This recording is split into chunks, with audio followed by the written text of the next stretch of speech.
Ya, siapapun yang terpilih menjadi presiden Indonesia, tentu harapan segenap masyarakat Indonesia adalah sebuah kesinambungan. Ya, kesinambungan, hal-hal yang perlu dilanjutkan. Pasti masyarakat ingin semuanya itu bisa berkelanjutan. Ya. Tetapi setiap pemimpin memiliki ciri karakter dan keinginannya masing-masing, tentu ada yang perlu dievaluasi dan seterusnya. Tapi setidaknya ya RPJP telah membuat sebuah projection ya dari berbagai sasaran-sasaran yang sesuai dengan SDG maupun yang lain-lain, sesuai dengan perkembangan tren tantangan masa depan. Itu sudah diproyeksikan semua jadi RPJP. Jadi kalau RPJP itu nanti menjadi sebuah pegangan dokumen strategis pembangunan nasional, maka itu nantinya mestinya keberlanjutan akan terjadi. Pemerintah selama ini menyatakan bansos itu tidak pernah dipolitisasi dan selalu menyesuaikan dengan kebutuhan masyarakat. Tapi kemudian ada rekomendasi dari KPK dan Dirjen Kemendagri menyatakan akan mengeluarkan himbauan untuk menyetop bansos 2 sampai 3 bulan sebelum pilkada. Kalau seperti Bapak seperti apa?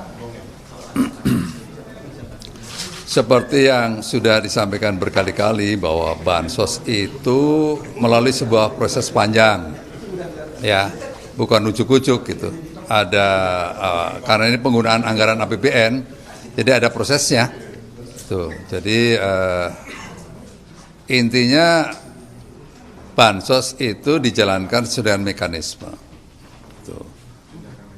Hanya memang ada berbagai komentar, mungkin momentumnya yang tidak tepat karena berkaitan dengan pemilu.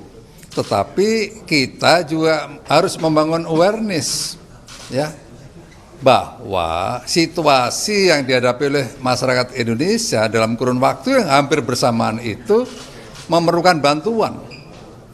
Tuh, ya, jadi ini mesti berpikirnya harus berpikir yang lebih komprehensif, bukan hanya melihat dari sisi politiknya, tapi bagaimana tugas negara itu dua. Satu, berkaitan dengan kesejahteraan, yang kedua berkaitan dengan keamanan. Kalau kesejahteraan masyarakat perlu mendapatkan bantuan, maka tidak melihat momentumnya seperti apa.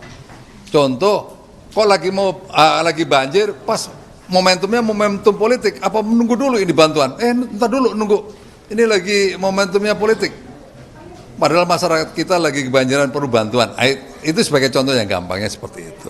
Ya, oke. Pak, soal yang lagi hangat dibincangkan pasca rekapitulasi itu suasana politik itu mulai mencair, Pak.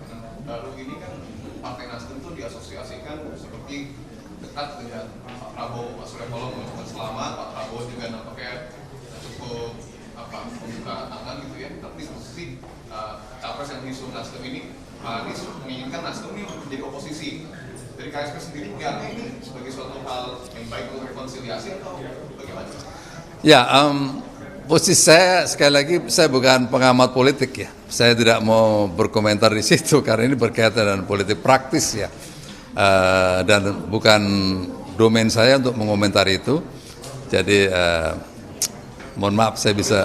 Stabilitas itu jadi hal yang positif atau? Ya, kita mengenal check and balances ya. Yang kedua, kita juga mengenal stability. Gitu. Satu sisi ada pandangan yang berbeda, perlu diperkuat check and balances. Check and balance itu diperlukan untuk menjaga kondisi demokrasi yang tetap terjaga dengan baik. Tapi dalam sebuah pemerintahan, pendekatan stability juga sangat-sangat diperlukan.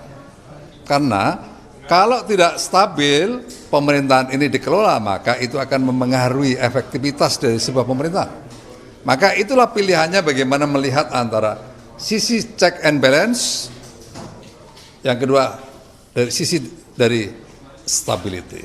Itu pilihan-pilihan cerdas dari masing-masing orang untuk melihatnya. Ya, sampai seperti itu. Saya dari orang yang berbeda cara memandangnya, pasti mendahulukan ini yang menjadi prioritas. Tapi dari sisi yang berbeda, ini menjadi prioritas. Jadi inilah kira-kira bahwa antara stability dan check and balance itu menjadi sebuah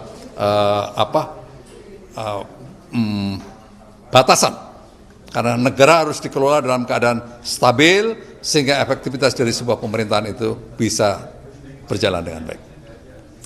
Baik.